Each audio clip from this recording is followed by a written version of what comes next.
ఇందులో 4th యూనిట్లో decentralised management in education అంటే పరిపాలన వికేంద్రీకరణ. ఎప్పుడైనా గుర్తుపెట్టుకోండి, ఏదైనా ఒక లక్ష్యము నెరవేరాలంటే వికేంద్రీకరణ. అన్ని పనులు ఒక్కలే చేయకూడదు.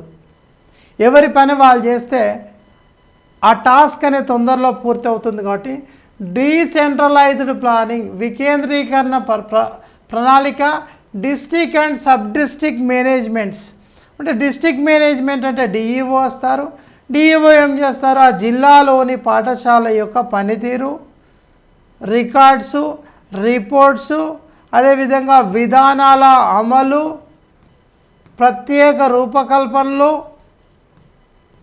ఉపాధ్యాయుల శిక్షణ, రిక్రూట్మెంట్స్, ఇతర అంశాలు డిస్ట్రిక్ట్ మేనేజ్మెంట్ చేసుకుంటే, సబ్ డిస్ట్రిక్ట్ మేనేజ్మెంట్ అంటే ఒక 5 నుండి 10 మండలాల లోపు ఉన్నటువంటి పాఠశాలలు, ఎస్ఎంసీలు, స్కూల్ మేనేజ్మెంట్ కమిటీస్, అదేవిధంగా కాంప్లెక్సెస్, హెడ్ మాస్టర్స్, వీళ్ళందరికీ సంబంధించిన పనితీరు మరియు పై స్థాయిలో తీసుకునేటువంటి కార్యక్రమాల యొక్క ఎగ్జిక్యూషన్ ఏ విధంగా అమలవుతున్నాయి అనేది ఈ సబ్ డిస్ట్రిక్ట్ మేనేజ్మెంట్ లేదా బ్లాక్ ఎడ్యుకేషన్ ఆఫీసర్ కూడా అంటాం, డిప్యూటీ ఈఓనే. Next role of local self bodies, ఇది చాలా ఇంపార్టెంటు.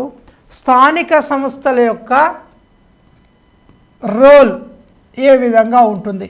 73, 74వ రాజ్యాంగ సవరణ ద్వారా స్థానిక స్వపరిపాలన సంస్థలకు అనేక అధికారాలు ఇచ్చారు. మనకు పాఠశాల జిల్లా పరిషత్ స్కూల్ అనేది స్థానిక లోకల్ బాడీస్ కిందికి వస్తాయి. కాబట్టి గ్రామ పంచాయతీలు, మండల పంచాయతీస్ అంటే ఎంపీపీ అంట, మండల ప్రజా పరిషత్ వీళ్ళు, అదేవిధంగా జిల్లా పరిషత్ అధికారులు, వీళ్ళందరూ కూడా స్థానిక పరిపాలన సంస్థలు. వీళ్ళందరికీ కూడా నిధులు ఉంటాయి, పాఠశాలలో విజిట్ చేయొచ్చు, వాళ్ళ నిధులు పాఠశాలలో కూడా ఖర్చు చేయొచ్చు. లోకల్ బాడీస్ ఇంకా మనకు 74వ రాజ్యాంగ సవరణ ప్రకారం ఏంటంటే municipal schools, government schools in the urban areas, వీటిపైన కార్పొరేటర్స్, మున్సిపల్ కమిషనర్స్, అదేవిధంగా కౌన్సిలర్స్, అదేవిధంగా ఇతర ప్రజాప్రతినిధులకు భాగస్వామ్యం కూడా ఉండాలి. అప్పుడు పాఠశాలకు నిధులు అందుతాయి, మరి అభివృద్ధి చెందుతాయి. Next VEC, village education committees. వాస్తవంగా తెలంగాణ ప్రాంతంలో విలేజ్ ఎడ్యుకేషన్ కమిటీలు అనేవి లేవు, అయినప్పటికీ మనం తెలుసుకోవాలి. మనకి ఏమున్నాయి, పాఠశాలలో ఎస్ఎంసీలే ఉన్నాయి, అమ్మ ఆదర్శ పాఠశాలలే ఉన్నాయి. అయితే విలేజ్ ఎడ్యుకేషన్ కమిటీ అంటే ఏమిటి? విలేజ్ ఎడ్యుకేషన్ కమిటీలో ఆ గ్రామంలో ఉన్నటువంటి విద్యావంతులు, అదేవిధంగా రాజకీయ నాయకులు, అదేవిధంగా పూర్వ విద్యార్థులు, అదేవిధంగా స్పెషల్ వాలంటీర్స్ అంటే విద్యపైన మక్కువ ఉన్నటువంటి volunteers,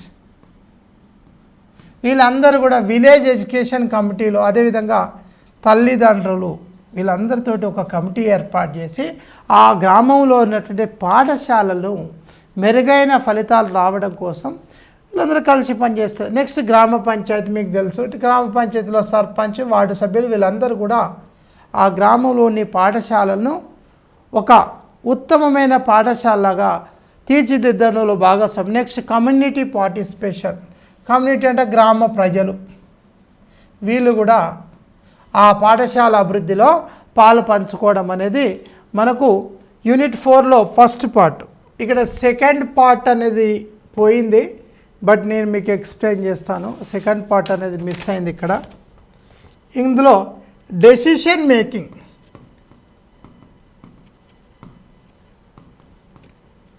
decision making in educational management. మనకు విద్యా నిర్వహణలో ఎవరు నిర్ణయాధికారం ఎవరికి ఉంటుంది?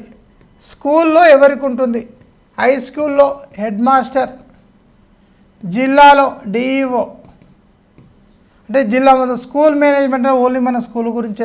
అదేవిధంగా SMC school management committee, decision making and concept importance and types of decision making. ఆ భావనలు కాన్సెప్ట్ ఏంటి, డెసిషన్ మేకింగ్ సంబంధించిన కాన్సెప్టు, ఇంపార్టెన్స్ ప్రాధాన్యత ఏమిటి, అదేవిధంగా types of decision making. Decision మేకింగ్లో రకాలు, ఇప్పుడు ఇది ఒకటి చెప్తాను చూడండి. డెసిషన్ మేకింగ్ రకాలు. కాన్సెప్ట్ ఆఫ్ డెసిషన్ మేకింగ్లో మనకు ఐడెంటిఫై ద ప్రాబ్లం, అసలు ఏముంటుంది, ఆ ప్రాబ్లం ఏమిటి, ఆ పాఠశాలలో ఉన్న సమస్య ఏమిటి, మరి మనకు ఎలాంటి ఆల్టర్నేటివ్ ఆప్షన్స్ ఉన్నాయి, దాన్ని సాల్వ్ చేయాలంటే సాధ్యంగానే ఆల్టర్నేటివ్ ఆప్షన్స్ ఏమున్నాయి. ఆల్టర్నేటివ్ ఆప్షన్స్ను మనం ఎంచుకున్నప్పుడు ఇవాల్యుయేషన్ చేయాలి, మరి అనుకున్న విధంగా ముందుకెళ్ళిందా లేదా. ఒకవేళ సాధించినప్పుడు తిరిగి మరొక ఆల్టర్నేటివ్ విధానాలను అవలంబించడం, అంటే ఉత్తమమైన the best out of them, ఉన్న వాటిలో ఒక ఉత్తమమైనటువంటి ప్రాసెస్ నుండి మళ్ళీ ఆ కాన్సెప్ట్ మనం ఎస్టాబ్లిష్ చేసి ముందుకెళ్ళాలి. మరి ఎందుకు ఈ డెసిషన్ మేక్, ఎందుకంటే గోల్ అచీవ్మెంట్, మనం ఏదైతే ఒక లక్ష్యాన్ని ఏర్పాటు చేసుకున్నామో దాన్ని అచీవ్ చేసుకోవాలి, దాన్ని సాధించే విధంగా మనము ఈ కాన్సెప్ట్ అనేది ఎస్టాబ్లిష్ చేసుకోవాల్సిన అవసరము ఉంటుంది. డెసిషన్ మేకింగ్ అనేది చాలా నిర్ణయాధికారం అనేది ఒక ప్రధానోపాధ్యాయుని యొక్క నిర్ణయాలు సరిగా లేనప్పుడు పాఠశాల అనేది ఆశించినటువంటి ఫలితాలను సాధించదు. కాబట్టి decision making is also play a key role. ఎందుకు ఈ డెసిషన్ మేకింగ్ తోటి మనకు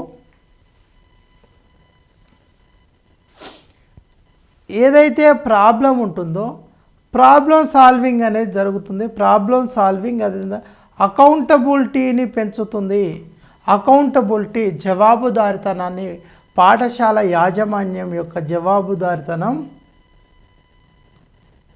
అనేది పెరుగుతుంది. కాబట్టి మనకు decision making is also key role.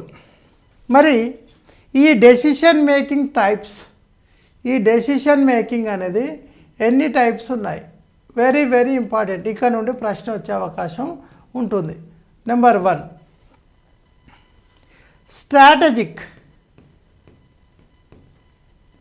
Strategic decision making.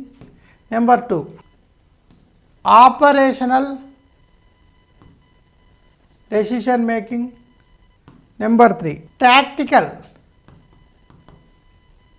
Tactical decision making. Number 4 programmed decision making. Number 5 non programmed, అంటే ఇది ప్రోగ్రామ్ అంటే ముందే నిర్ణయించుకుంటాం. నాన్ ప్రోగ్రామ్డ్ ఎలాంటి నిర్ణయం లేకుండా డైరెక్ట్గా మనం ఇంప్లిమెంట్ చేయడం. Number 6 individual. Number 7 group decision making. Individual అంటే హెడ్ మాస్టర్ తన సొంత విచక్షణాధికారాన్ని ఉపయోగించి తీసుకునే నిర్ణయాలు. కొన్ని సందర్భాల్లో ఇవి మంచి ఫలితాలు ఇస్తాయి, కొన్ని సందర్భాల్లో ఇవి నెగిటివ్ రిజల్ట్స్ ఇస్తాయి. Next group decision making. ఇది అత్యుత్తమమైనది, ఎందుకంటే సమస్య వచ్చినప్పుడు పాఠశాలలోని ఉపాధ్యాయులతోటి చర్చించాలి. ఆ సమస్య పరిష్కారం కోసం ఒక్కొక్క ఉపాధ్యాయుడు ఒక రకమైనటువంటి సూచనలు చేస్తాడు. ఇందులో నుండి బెస్ట్ దాన్ని మనం ఎంపిక చేసుకుంటే మంచి ఫలితాలు సాధించే అవకాశం ఉంటుంది. కాబట్టి నిర్ణయాధికారం అనేది కూడా మన పాఠశాల నిర్వహణలో అత్యంత కీలక భూమిక పోషిస్తుంది. కాబట్టి ఈ అంశాలను మనము లోతుగా తెలుసుకోవాలి. మనము ఇప్పుడు నెక్స్ట్ యూనిట్కు వెళ్దాం.